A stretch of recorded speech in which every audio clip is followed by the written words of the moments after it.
Բարև ձեզ սիրելի հայրենակիցներ, ձեզ հետ է Էդվարդ Անտինյանը։ Ողջունում եմ ձեզ Համայնայության մայրաքաղաք Երևանից։ Այսօր օգոստոսի 2-ն է 2026 թվական։ Այսօր տեղի է ունեցել ազգային ժողովի 9-րդ գումարման անդրանիկ նիստը։ Իհարկե որևէ սպասելիք այդ նիստից ինչը պետքա լիներ, փոխադարձ մեղադրանքներ, այս մեկը լավ ասեց, տեսակ են մեկը ոնց պատասխանեց, իսկ ինչ սպասելիք ունենք։ Դրա համար մանրամասը չեմ ցանկանում նույնիսկ մեկնաբանել դա, ես լրատվական գործակալություն չեմ, որ զուտ լուրը ասեմ, ես տեսած ասելիք պետքա լինի, ուշագրավ թեմա պետքա լինի։ Այս մարդիկ եկել են, գիտեք ինչ օրակարգով։ Այս իշխանությունը եկել է, որ ասի այս նախկինները երկիրը տանում են Ռուսաստան եւ այլ, սրանք էլ դու ես մեղավոր, դու Թուրքիայի հետ սենց, նա էլ Թուրքիայի հետ բադուել է իր տենց, դեռ դաշնակների ժամանակ Լևոն Տեր-Պետրոսյան, Ռոբերտ Քոչարյան, Սերժ Սարգսյան, ամբողջ օրակարգը դա է։ Բայց խնդիրն ուրիշ է, հասկացանք այդ օրակարգը, բայց այն մարտահրավերները, որոնք ջարդում են Հայաստանի դռները, այն սպառնալիքները, որոնք ջարդում են Հայաստանի դռները, բայց եթե ազգային ժողովում չեն դրանք քննարկվելու, որտեղ են դրանք տեղի ունենալու, այսինքն ձեզ բացարձակ չի հետաքրքրում այն օրակարգը, ինչ աշխարհում կատարվում է, որը ուղղակիորեն ազդում է Հայաստանի վրա, եւ հասարակությունը, որը այդ ինֆորմացիան ստանում է ուրիշ տեղերից, նայում ազգային ժողովին, ասում է ժողով դուք ընդհանրապես adekvat եք, եկել եք, որ այն մեկը մեկին մեղադրի, մենք էլ եկել ենք պայքարենք, որովհետև պետք է պայքարենք, մինչև հասնենք իշխանափոխության, այս ամբիոնը, այս հարթակը օգտագործենք, ենթադրենք ձեր հաջողվեր գայեք իշխանության կամ հասնեք իշխանափոխության, ձեր արածը ո՞րն է։ 21-րդ դարի այս օրերին, որ տեսնում ենք Ռուսաստանն ինչ վիճակ է, ավելի սերտ մեր հարաբերությունները լավացնենք Ռուսաստանի հետ, դուք ընդհանրապես աշխարհի օրակարգին հետևում եք։ Ընդհանրապես իշխանության արածն ինչա, որ դուք էլ գայիք ձեր արածը ինչ լներ։ Հիմա էլ ամեն մեկը համարեք դուք եք ճիշտ։ Այ դու ինչի ես մեզ նստացրել, բա ձեր հայրերն էլ ին հորն էին նստացրել։ Ժողովուրդ ջան, կարող է երկուսն էլ ճիշտ են ասում, բայց կրակն ենք ընկել, որ հիմա նրանք են եկել քննադատում, որոնք էլ նրանց հետ նենց են վարվել։ Այսինքն եթե մեր հետ կարելի է, ձեր հետ էլ կարելի է, բայց մեր ժողովրդին դա է պետք։ Մենք արժանի ենք այս ամեն ինչին, կարող է այս իշխանությունն ու այս ընդդիմությունն իրար արժանի են, բայց մենք արժանի ենք, ամեն անգամ ասում են ժողովուրդը արժանի է այն իշխանության, ինչը որ ունի։ Ժողովուրդ, բայց այտենց չի էլի, բոլորն են արժանի։ Այն ինչ որ հիմա մենք ունենք։ Իսկ հիմա նայենք, այդ որ իրանց կոտորում են Ռուսաստանի հետ կապված հարաբերությունները, հա, այսօր նաև սահմանված կարգով վարչապետ Նիկոլ Փաշինյանը նշանակվել է, այսինքն այդ հարցը կա, օրակմանը վարչապետը նշանակվել է, խորհրդարանի անդրանիկ նիստը կայացել է, մնացածը արդեն հին է, ինչպես գիտենք այս ամեն ինչը։ Լավ, այն որ իրանց կոտորում են Ռուսաստանի հետ հարաբերությունների լավացման համար, մի հատ տեսնենք ի վերջո այնտեղ ինչ է կատարվում։ Մոսկվայի եւ Համառուսիո պատրիարք Կիրիլը հայտարարել է, որ Սարովում, այսինքն նախկին փակ քաղաք էր Արզամաս 16 դեռ խորհրդային միության ժամանակ, որտեղ գտնվում է Սերաֆիմ Սարովսկու հետ կապված վանքը, խորհրդային միջուկային զենքի ստեղծումը եղել է աստվածային մտահղացման մաս։ Խորհրդային միության միջուկային ծրագիրը աստվածային մտահղացման մաս է, որովհետև կապ ունի սրբավայրի հետ։ Շարունակենք։ Սարովում գիտնականների, ինժեներների եւ աշխատավորների աշխատանքը հնարավորություն է տվել ստեղծել զենք, որը կանգնեցրել է թշնամու հայրենիքը կործանելու եւ ստրկացնելու մտադրությունները։ Այն, որ դա տեղի ունեցավ հենց այն վայրում, որտեղ աղոթում էր Սուրբ Սերաֆիմը, պատահականություն չէ, ասել է պատրիարքը, հավելելով, որ բազմաթիվ ֆիզիկոս գիտնականներ նույնպես Սարովում զենքի ստեղծումը պատահական չեն համարում։ Սարովը դարձել է խորհրդային միջուկային ծրագրի գլխավոր կենտրոններից մեկը, հենց այնտեղ փակ կոնստրուկտորական բյուրոյում 20-րդ դարի կեսերին կատարվում էին հայրենական առաջին միջուկային մշակումները։ Այսինքն միջուկային զենքը ստեղծվել է Աստծո նախախնամությամբ եւ կարևորը, որ այդ սրբավայրում է ստեղծվել, հոգեվոր կապը տեսնում եք, Ժորժ ջան, կարող է Կիրիլը մոռացել է, պետք է իրան հիշացնենք, որ խորհրդային միությունը աթեիստական պետություն էր, մերժում էր կրոնը, խորհրդային միությունը եկեղեցիները դարձնում էր պահեստներ, ավերում էր շատ եկեղեցիներ, եկեղեցու հարստությունը խլում էր, շատ դեպքերում վաճառում էր, բացի դրանից եկեղեցականներին էլ բանտ էր նետում, որոշ եկեղեցական համալիրներ էլ դարձրել էր բանտ, որոշակի տեղեր,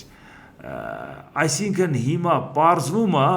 որ աթեիստական խորհրդային միության ժամանակ միջուկային զենք են ստեղծել, Աստծո կամոք ու ստեղծել են սրբավայրում, այսինքն ոչ թե պղծել են այդ սրբավայրը, այլ սրբացրել են միջուկային զենքը, դուք հասկանում եք ինչ է կատարվում Ռուսաստանում, սա նրանց հոգևոր առաջնորդն է, ժողովուրդ, լավ եք լսում ինչ է կատարում այդ երկրի հետ, փրկել է պետք այդ երկրին, այս մարդկանց սա է քարոզում հոգևոր արժեքներ, եւ բացի դրանից մի հատ էլ բան նայենք, ուրեմն փաստորեն այդ միջուկային զենքը ստեղծել են, որպեսի փրկեն մեր պետությունը, մեր պետություն ասելով խորհրդային միության մասին է խոսքը, որը կանգնեցրել է թշնամու հայրենիքը կործանելու եւ ստրկացնելու մտադրությունները, այսինքն միջուկային զենք խորհրդային միությունը ստեղծելով կանխել է, որպեսի մեր հայրենիքը չստրկացնեն, հիմա հարց է ծագում, իսկ միջուկային զենք մինչև խորհրդային միությունը ով ուներ, մենակ Ամերիկան չէ, ու այն էլ քիչ է, փորձարկել էր օգոստոսի 6-ին եւ օգոստոսի 9-ին Հիրոսիմայի եւ Նագասակիի վրա գցելով։ Բա դրանից հետո որ երկիրն է ստրկացրել Ամերիկայի Միացյալ Նահանգները միջուկային շանտաժով։ Ընդհակառակը Գերմանիան, որի հետ կռվում էր, Գերմանիան, որ իրան պատերազմ էր հայտարարել դեռ 41 թվականի դեկտեմբերի 11-ին Իտալիայի հետ, այդ Գերմանիայի հետ կռվելով, այդքան զոհեր տալով, այդ Գերմանիան օկուպացրել էին օկուպացված տարածքները Ամերիկան, Մեծ Բրիտանիան եւ Ֆրանսիան երեք օկուպացված տարածքները միավորեցին, ստեղծեցին Գերմանիայի Դաշնային Հանրապետությունը, դրան էլ գումարած Մարշալի ծրագրով էր դրեցին ավերակը սարքեցին պետություն, պարտեզ սարքեցին այնպիսի, որ երբ որ դրանից մի քանի տարի հետո բերեցին Բերլինի պատը քաշեցին, դեմոկրատական Գերմանիայից անցնում էին ֆեդերատիվ Գերմանիա, որտեղ արևմտյան Բերլինը ֆեդերատիվ Գերմանիային էր պատկանում, կյանքի գնով քանի մարդու էին կրակում սպանում, այդ աշճանի բարեկեցիկ էր դարձել ավերակ Գերմանիա, ժողովուրդ ջան, բա ում տարածքներ միջուկային շանտաժով Ամերիկան ընդամենը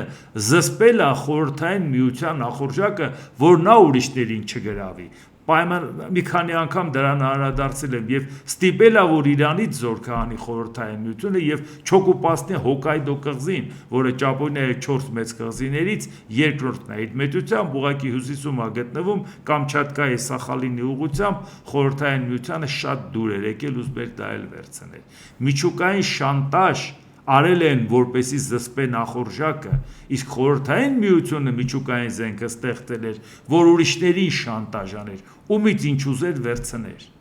Չգիտի Կիրիլը, ով դարձրեց մոլորակը ավելի վտանգավոր։ Չինաստանին ով տվեց միջուկային զենք, կոմունիստական Չինաստանին ընդդեմ Ամերիկայի, բա մեր կոմունիստ ախպերությունն է չունենա, այդ Չինաստանը Ամերիկայի համար էր վտանգ, թե քեզ համար, բա քու տարածքներն է Չինաստանը ուզում։ Հյուսիսային Կորեա, որ մտար, հետո որոշեցիր Հյուսիսային Կորեային էլ Չինաստանի հետ միասին միջուկային տերություն սարքել, սարքեցիր, հետո ինչ շահեցիր դրանից։ Պակիստանին ով օգնեց։ Էլի նույն թիմը, Չինաստանը։ Լավ մի քիչ էլ Սաուդյան Արաբիան էլ ֆինանսավորում էր։ Այդ բոլորի մեջ Հնդկաստանը ինքնուրույն իր միջուկային զենքը ստեղծեց, իհարկե որոշ տեխնոլոգիաներ Ամերիկայի, Կանադայի, Մեծ Բրիտանիայի եւ Խորհրդային Միության օգտագործել է, այնպես չի որ չի օգտագործել։ Բայց ով է Հյուսիսային Կորեան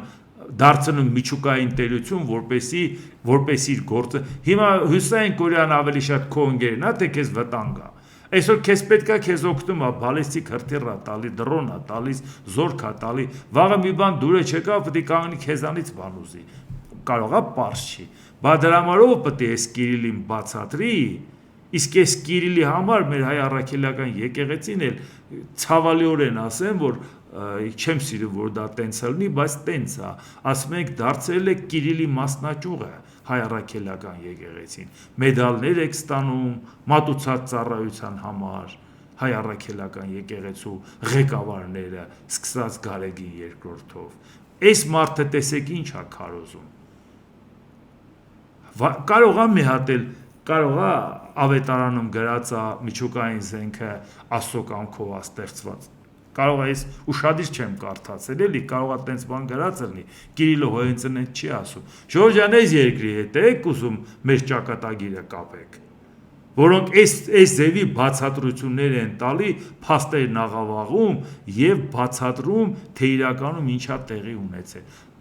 բանը կոմունիստներին էլ կսարքեն աստվածապաշտ, մենակ թե իրանց ասած ապուշությունը առաջ տանեն ժողովրդյան, տանեն մարդկանց կոտորեն եւ արդարացնեն դա, որ դա Աստծո կամոք է, որ դուք գնում եք կոտորում եք։ Ի վերջո հարց է ծագում, գնացել ես օկուպացրել ես, այս որ թիվն է, վաղուց արդեն մարդիկ չեն մտածում տարածքներ, հա ժամանակին տնտեսական քաղաքականություն ա եղել, գնաս, լավ զորք ունենաս, օկուպացնես, այդ կառավարիչների վրա հարկերը դնես գաս, եթե տենաս կառավարիչը անհնազանդ դա քո մոտից կառավարիչ նշանակես եւ քո երկիրը հարստանա, լավ զորքը պահես եւ թալանես ուրիշների երկրները։ Հիմա Ռուսաստանը մտել է գրի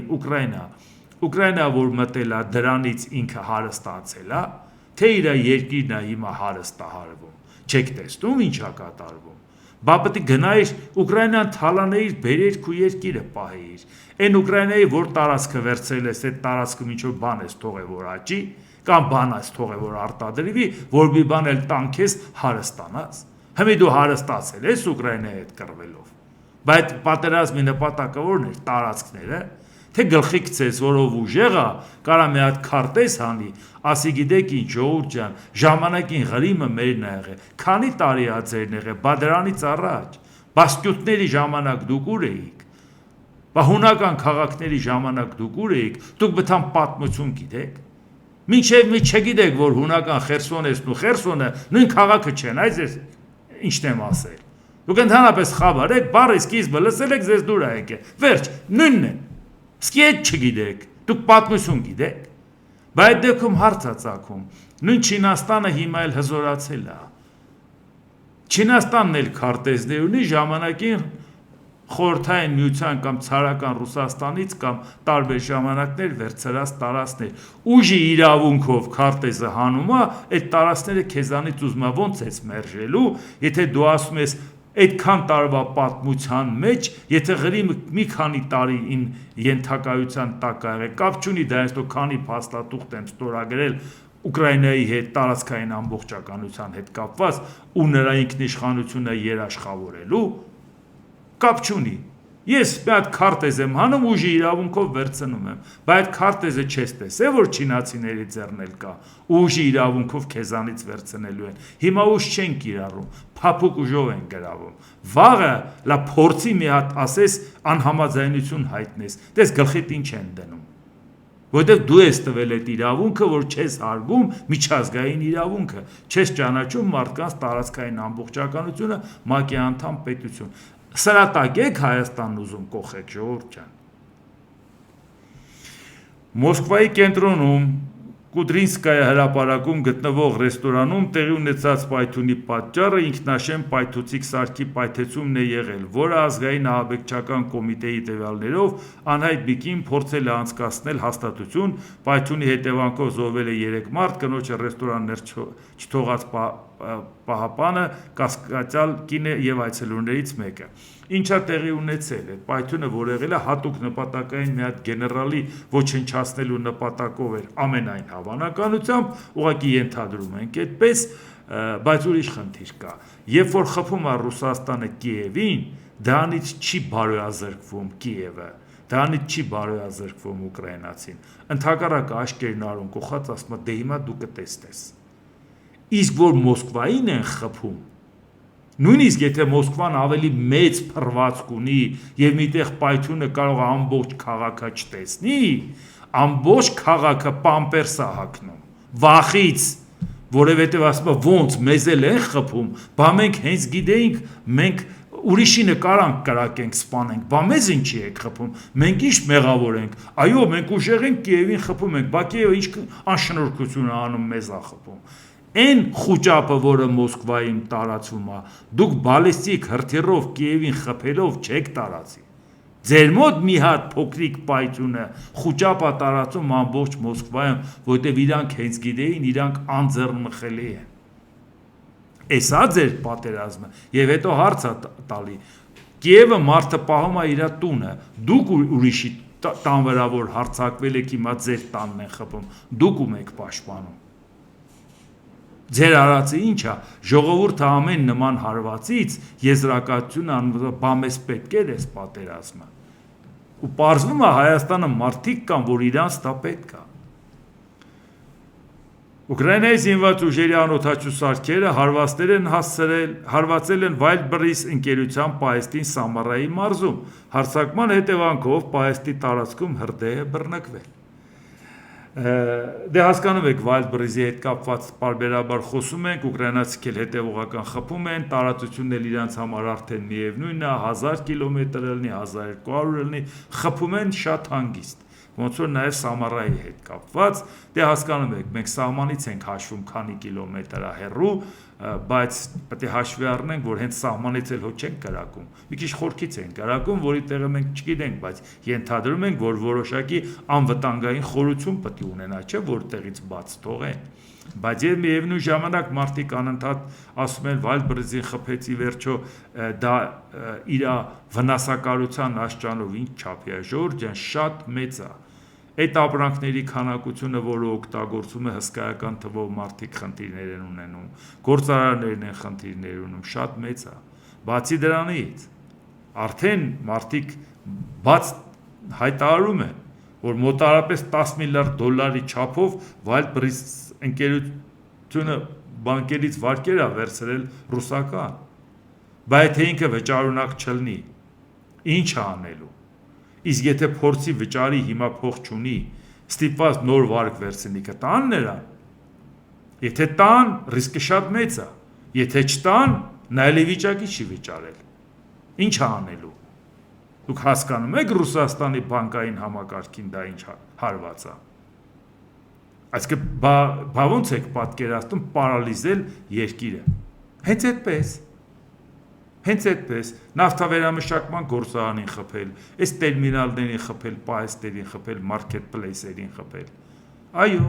եւ մեկ էլ դու չգիտես հաջորդը ումա խփելու։ Հարցը նա է, որ սպիտակներով խաղում է Ուկրաինան։ Ունի ինքը դրոններ, որոշում է որտեղ խփի, ինչ անի, արդյունավետությունը որ մեծ է։ Մինչև ժամանակ շահի բալիստիկ հրթիռները, թևավոր հրթիռները, որը արդեն պատրաստում է, աշունն է սարերի հետևում չի։ Մարդիկ եթե ասել են աշնանը կունենան, ուրեմն հաստատ կունենան։ Եթե իմանային չէին ունենա, դա չէին էլ ասի, իմաստը որն է դա ասելու։ ԱՄՆ պետքարտուղար Մարկո Ռուբիո Ուկրաինայի հեռահար հարվածները Ռուսաստանի տարածքում փոխել են իրավիճակը եւ կարող են նոր հնարավորություններ բացել բանակցությունների համար։ Այո, սա այն է, ինչը որ Ռուսաստանում համառորեն չեն ցանկանում հասկանալ։ Ասում են, բախր մենք համոզել էինք Անկորիջում անցյալ տարի օգոստոսի 15-ին, ախր Տրամպը ուշադիր մեզ լսում էր, ոնց էսպես եղավ, բայց Տրամպի պետքարտուղարն է ասում Ուկրաինայի հեռահար հարվածները փոխել են իրավիճակը, այսինքն հնարավորություն են բացել բանակցությունը, այսինքն երբ որ իրանք Ռուսաստանին ասում էին, Ռուսաստանը չէր համաձայնվում, հիմա հնարավորություն է բացվել, որ Ռուսաստանն ասեն խելքդ գլուխդ հավաքի, եթե չես համաձայնվելու, իմացի որ պրոբլեմ ես ունենալու։ Ու պատահական չէր Patriot-ի հետ կապված որոշումը, որ Տրամպը կայացրեց, որ դա տա Ուկրաինային, հետո մի քիչ մնաց ասես, բայց մի հատ կողմնորոշվենք ինչ անենք։ Այսինքն դրանով էլ է փորձում Ռուսաստանին հասկացնի, չստիպես, որ այդ անեն։ Լա չմոռանաք, որ Տամագավկը դեռ պայմանավորվածությունները ուժի մեջ է։ Հենց մի հատ արդեն Տրամպը հասկացավ, որ այլևս Պուտինը իր ասածը չի անում, պետք է ասի, բանը տվեք, էդ էլ տվեք։ Իրանի գերագույն ղեկավարի ավագ ռազմական խորհրդական Մոհսեն Ռեզայի Հորմուզի նեղուցը գտնվում է Իրանի եւ Օմանի տարածքային ջրերում, ինչի պատճառով էլ Վաշինգտոնը չպետք է միջամտի դրա օգտագործմանն առնչվող հարցերի։ Հորմուզի նեղուցը որևէ կապ չունի ԱՄՆ-ի հետ։ Դրանից օգտվում է ամբողջ աշխարհը, սակայն ոչ մի երկիր թույլ չի տա, որ Ամերիկան միանձնյա միջամտի դրա ճակատագրին։ Այս նեղուցն առանձնահատուկ նշանակություն ունի, քանի որ Պարսից ծոցի մուտքն է, այլ ոչ թե երկու ծովերի կամ օվկիանոսների միջև սովորական ջրային ուղի։ Ինչու է ԱՄՆ-ն ցանկանում Հորմուզի նեղուցով մտնել Պարսից ծոց։ Հենց սա է պատճառը, որ մենք կասկածանքով ենք վերաբերում ամերիկյան հակառակորդ կառավարությանը, քանի որ Իրանը գտնվում է ԱՄՆ-ի հետ առճակատման մեջ, հավելել է խորհրդականը։ Այնուամենայնիվ իրանք համառորեն ցանկանում են, որ Ամերիկան հաստատ Հորմուզի նեղուցի վրա որևէ ձևով վերահսկողություն չունենա։ Պատահական չի Ամերիկան, որ խոստանում է ինչ-որ նավեր կանցկացնի, իրանցիները խփում են, թեկուզ գիտեն պատասխան ծանր հարվածներ են ստանում։ Իրանը երգել է ԱՄՆ նախագահ Դոնալդ Տրամպի հայտարարությունը, թե Թեհրանը համաձայնել է վերաբացել Հորմուզի նեղուցի վերաբացման վերաբերյալ որևէ համաձայնություն ձեռք չի բերվել եւ այն կմնա փակ այնքան ժամանակ, քանի դեռ ԱՄՆ-ն շարունակում է իր թշնամական գործողությունները։ Այնուամենայնիվ խոսք է գնում, որ միջնորդավորված Իրանը համաձայնվել է, որպեսզի այս ուղղությամբ բանակցություններ տանի, բայց այնուամենայնիվ հրապարակային իրանք հերքում են, ասում են, տենց պայմանավորվածություններ մենք չունենք։ Բայց տեսեք, այս ամեն ինչի մեջ որ ներքաշվել է Դոնալդ Տրամպը, Ուկրաինա, Չինաստանի հետ լարված, որ չի պատկերացնում հիմա ձևը ոնց պետք է գտնի, ընկերություն պետք է անի, թե պետք է փորձի ճնշում գործադրի, սանկցիաներ պետք է կիրառի, Իրանի հետ կապված, Ռուսաստանի հետ կապված լրիվ խառնել է իրար Վենեսուելան մի կողմից, Կուբան մի կողմից, բայց Տրամպը Տրամփ չէր ելնի, եթե այդքան խառը իրավիճակում չմտածեր մի տեղից մի բան կպցնի։ Trump Media and Technology Group ընկերությանը պատկանող Truth սոցիալական ցանցը գործարկում է վճարովի ծառայություն, որը շուկայի մասնակիցներին թույլ կտա վերլուծության համար օգտվել ԱՄՆ նախագահ Դոնալդ Տրամպի հրապարակումներից մինչև դրանց լայն տարածումը։ Truth API նոր ծառայությունը նախատեսված է առաջին հերթին ֆինանսական ընկերությունների եւ բարձր հաճախականությամբ թրեյդերների համար, որոնք պատրաստ են ամսական մոտ $100,000 վճարել օպերատիվ տվյալների համար։ Քննադատները կարծում են, որ նման մոդելը շուկայում անհավասար պայմանների ռիսկ է ստեղծում, քանի որ Տրամպի գրառումները հաճախ առաջացնում են բաժնետոմսերի, արժույթների եւ հումքային շուկաների կտրուկ տատանումներ։ Այն որ մարդիկ ուսումնասիրել են, որ Տրամպի հայտարարություններից առաջ, հետո ինչ է տեղի ունեցել, ով է արժեթղթեր առել, ինչ ընկերություններ իրանից ներկայացնում, կապիտալիզացիայի մակարդակը ինչ էր, այսինչ ռիսկային ներդրումներ, այսինչ եղավ արժեթղթեր եւ այլ, այդ բոլորը ուսումնասիրված է մի ամբողջ տրցակ հավաքած է։ Հիմա արդեն Տրամպը չի էլ թաքցնում, ասում է իա, բայց թե իմ ինֆորմացիայից շուկայում տատանումներ է ալնում, վճարեք, որ այդ ինֆորմացիան շուտ իմանաք։ Հիմա որպեսզի մրցակցային առավելություն որևէ մեկը չունենա, Դոնալդ Տրամպը իր ցանկացած հայտարարություն $100,000 վաճառելու է ժողովուրդ։ Եթե ինքը ասի բարև Չինաստան, $100,000 վաճառելու, դա ասում է այդ որ բարևում եմ Չինաստանին, դրանից ուրեմն նշանակում է մաքսատուրքեր փոխվելու եւ որոշակի քաղաքականություն արժեթղթերի շուկայում կարող տատանումներ լինի։ Դուք պատկերացնում եք ինչ հետաքրքիր բիզնես է դրած։ Այսինքն, եթե դուք արդեն ֆիքսել եք, որ իմ հայտարարությունները շուկայում տատանումները առաջացնում, ուրեմն պարզ ձեզ ասում եմ, վճարեք եւ ժամանակից շուտ իմացեք դրան։ Վերջին ամիսներին թրուս սոցիալում ԱՄՆ նախագահի հայտարարություններն արդեն ազդել են ընկերությունների բաժնետոմսերի, արժույթների և բորսայական ինդեքսների գնումների վրա։ Թրամփը հարտակն օգտագործել է մաքսատուրքերի, միջազգային քաղաքականության, էներգետիկայի և տնտեսության հնարավոր փոփոխությունների մասին հայտարարություններ անելու համար։ Ֆինանսական էթիկայի փորձագետները զգուշացնում են, որ ընտրված մոդելը կարող է շահերի բախում ստեղծել, նախագահը հնարավորություն է ստանում իր իսկ հայտարարություններով ազդել շուկաների վրա, իսկ առանձին մասնակիցներ ստանում են այս տեղեկատվության արագացված հասանելիություն։ Ինչի եմ այսքան երկար նայում, որովհետև դուք պատկերացրեք աշխարհը ինչով է զբաղված, այս մարդը ինչով է զբաղված, էլի։ Ընկերությունում մերժում են մեղադրանքները, հայտարարելով, որ ծառայությունը բացառիկ տվյալներ չի տրամադրում և հրապարակումները միաժամանակ հասանելի կլինեն թե թրեյդերներին, թե սովորական օգտատերերին։ Սակայն քննադատները նշում են, որ առավելությունը կարող է լինել տեղեկատվության մշակման արագության մեջ։ Խոշոր ֆոնդերի ալգորիթմները ունակ են հաղորդագրություններին արձագանքել վայրկյանների ընթացքում։ Այսինքն, այո, այդ ինֆորմացիան բաց ինֆորմացիա է հասանելի, բայց ժամ առաջ այդ ինֆորմացիան իմանալը կարող է օգնի արժեթղթերի շուկայում։ Դուք պատկերացրեք, ինչ սպեկուլատիվ իրավիճակներ կարող է առաջանալ, և դա անում է առաջի դեմքը, անում է իր անունից, անում է նպատակային, անում է դիտավորյալ։ Ծառայությունը հայտնում է, որ Թրամփ մեդիայի լուրջ ֆինանսական խնդիրների ֆոնին է այս ամեն ինչը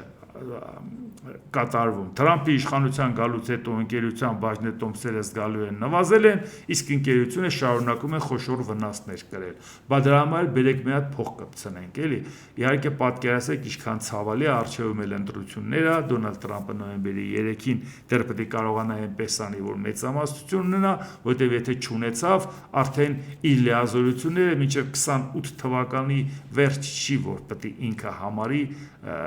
ունենալու է, արդեն կարող է իր լիազորությունները լրջագույն կորցնի ինքը։ Հիմա տեսնենք, իսկ Իրանը հետևողականորեն շարունակում է իր պահանջները ներկայացնել և ցույց տալ, որ ինքը չի կոտրվելու։ Իրանի առաջին փոխնախագահ Մոհամմադ Ռեզա Արեֆ Իրանը սկսել է նախապատրաստվել հնարավոր երկարատև ճգնաժամին, ձևավորելով պաշարներ առաջիկա 2 տարվա համար։ Իշխանությունների գլխավոր խնդիրը մնում է հասարակությունում հանգստության պահպանումը, միևնույն ժամանակ պետությունը մշակում է գործողությունների ծրագրեր, նույնիսկ իրադարձությունների ամենաանբարենպաստ զարգացման դեպքերի համար։ Եվ պատահական չէ, որ այս ամեն ինչը տարածում է Իրանը, ես պատրաստում եմ, որովհետև Թրամփն ասում է, եթե չհամաձայնվես, խփելու եմ։ Սա էլ ասում է, ես չեմ համաձայնվելու, ես է զինվելու եմ, պատրաստվելու եմ երկարատև պայքարի։ Այսինքն սա պարզապես գնում է ուժի ցուցադրում, որովհետև բանակցային սեղանի շուրջ դեռ չեն պատկերացնում, որ գան համաձայնության, արդյունքում դրանից ինչ են ունենալու։ Երկարատև խաղաղություն կլինի, թե չէ, կամ երկու կողմն է գոհ կլինեն, թե չէ,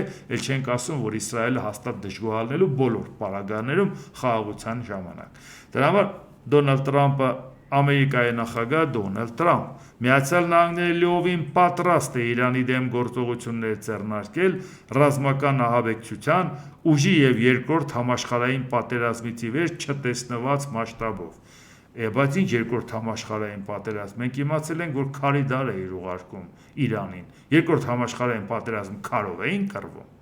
Մենք արդեն գիտենք, որ այնտեղ արդեն վաղուց պետք է իրանցիները մամոնտների հետ կռիվ անեին։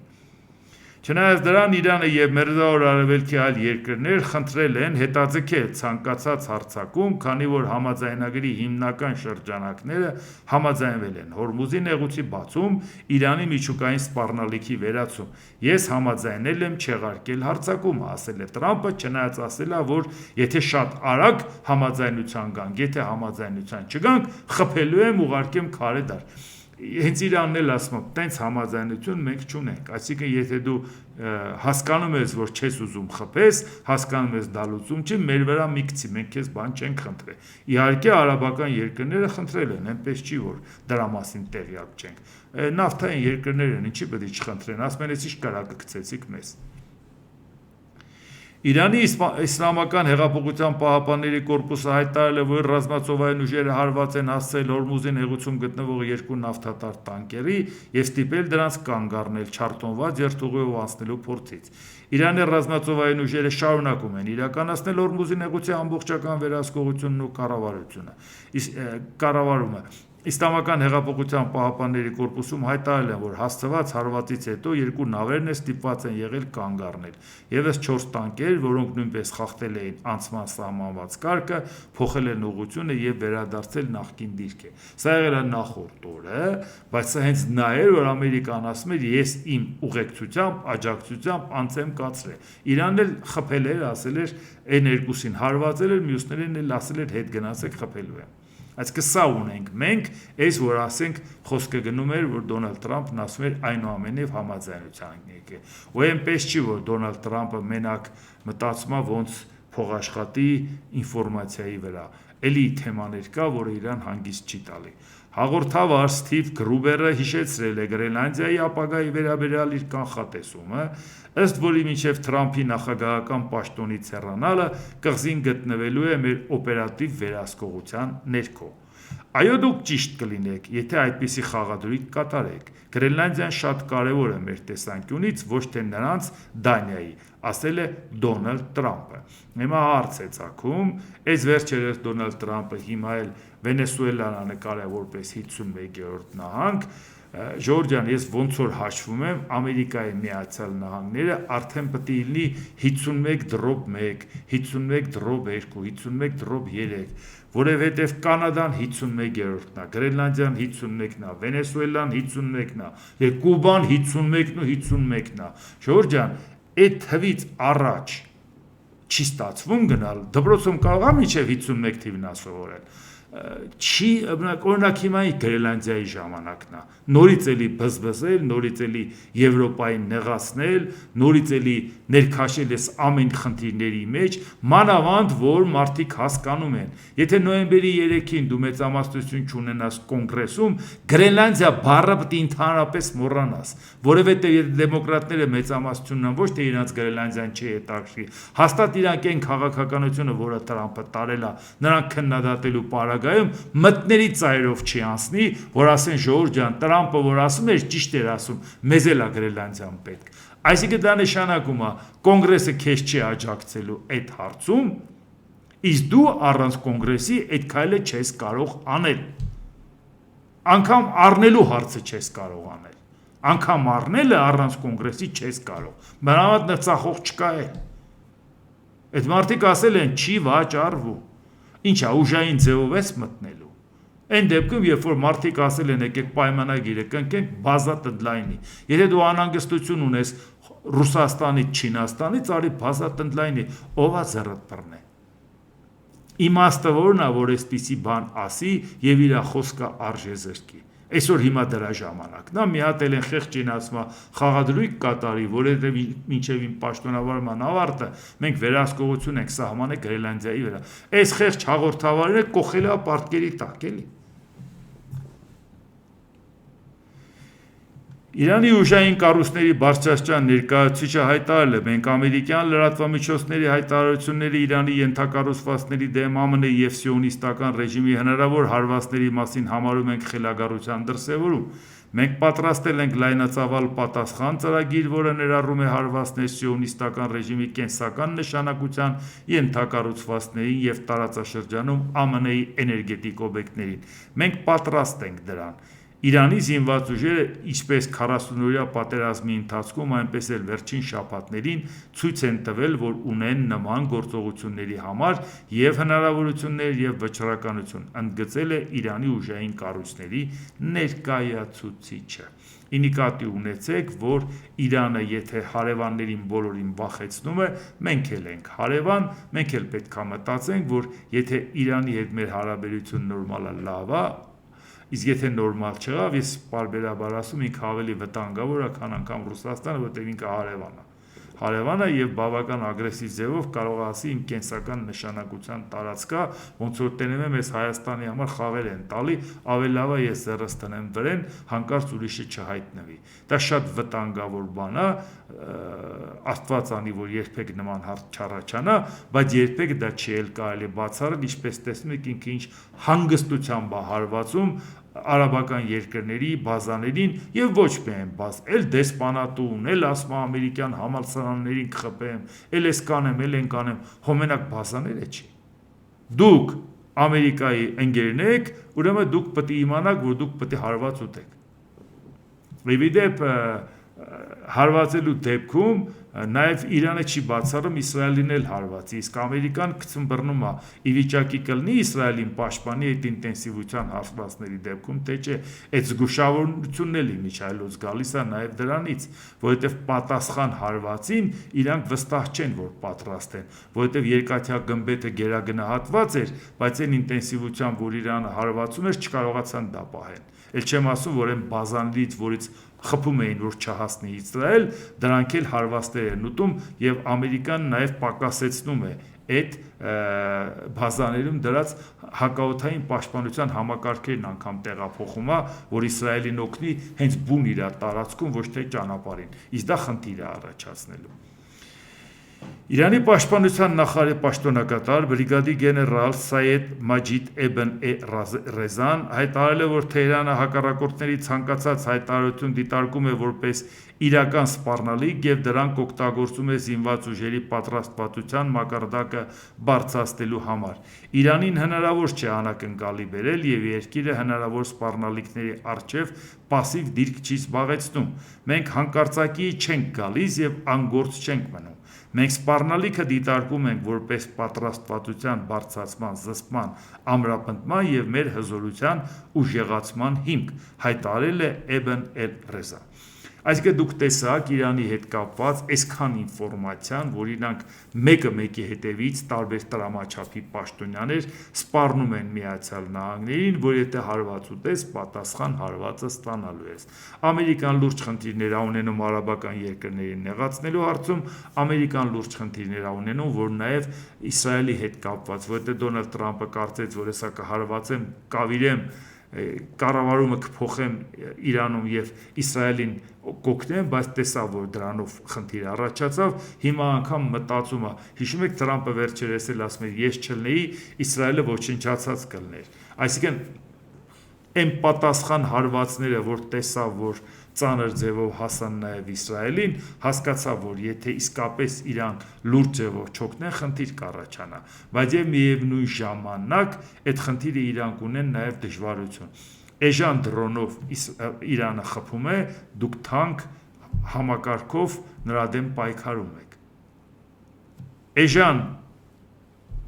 թանկ հրթիռով խփում եք, նրանք փորձում են էժան համակարգով պաշտպանվել։ Որովհետև ի վերջո կենսամակարդակի առումով որ նայես, մեկը այսպես թե այնպես օբյեկտիվորեն էժան անստելու Իրանի վրա, համեմատելու չէ Ամերիկայի կենսամակարդակը, որի մեջ նաև նստած է ցանկացած ապրանքի ինքնարժեքի մեջ, ինչ կա դրա տեղ չհասկանալու։ Կրոնապետությունը նրաման ինչ է, ուզում է ժողովուրդը սովամահալին նա կդնի զենքը կարտադրի։ Ինչ քանակությամբ էլ ուզենա կարտադրի, բացի դրանից ինչի համեմատելու է, կլորացված 1.650.000 քառակուսի կիլոմետր է Իրանը, 48.5, 1.648.5 է, բայց ինչքան է Իսրայելը, օկուպացված տարածքներով 22.1, քանի հատ հարվածես Իրանին, որ կործանվի, բայց քանի հարվածես Իսրայելին, որ կործանես, համեմատելու է դա։ Բայց դա էլ է հասկանում, չէ Ամերիկան, դա էլ է հասկանում Իրանը։ Եվ ի վերջո, եթե մենք խոսում ենք նաև մտածում են, որ այո, միջուկային զենք Իրանը հանկարծ չստեղծի, որովհետև տարածաշրջանը կդառնա շատ վտանգավոր, բայց չմոռանանք, որ նաև մարդիկ մտածում են, որ մի րոպե, բայց եթե մեր անվտանգությունը չեն ապահովում միջուկային զենք ունեցողները իրար են ուտում, ուրեմն բերեք մտածենք, մենք էլ ունենանք, որ գոնե զսպենք։ Պատահական չի, որ Սաուդյան Արաբիան էլ հարուստ երկիր է, ինչի պետք է չուզի, որ։ Իսկ ով ասե, որ Թուրքիան չի ուզում։ Թուրքիան երազում է, բայց եւ միևնույն ժամանակ ուշադրություն, շատերի թվում է, թե ասենք բալավ պատճառը որն է, որ Թուրքիային չի հաջողվում դա ունել, ինչա փող չունի, տեխնոլոգիա առնելու հնարավորություն չունի, բարեկամներ չունի։ Չէ, ժողովուրդ ջան, մի խնդիր կա, Թուրքիայի նկատմամբ կա անվստահություն։ թե միջուկային արևմտյան երկրների կողմից, թե միջուկային արևելյան երկրների կողմից։ Այսինքն ոչ մեկը իդեմս Թուրքիայի նրան չի ուզենա, որ նա միջուկային զենք ունենա, լինելով իր լավ բարեկամը, որը ունի միջուկային զենք, որտեղ գիտի այդ լավ բարեկամը շատ արագ կարող է այդքան էլ լավ բարեկամ չլինի, հաշվի առնելով որոշակի հանգամանքներ։ Այդ իսկ պատճառով ՆԱՏՕ-ի անդամ լինելով Թուրքիան վերահսկողության մակարդակը Թուրքիայի վրա ավելի մեծ է զուտ մենակ նրա համար, որ ինքը իրանց գործընկերն է։ Պատահական չի, որ Մաքսային միության անդամ է Եվրամիության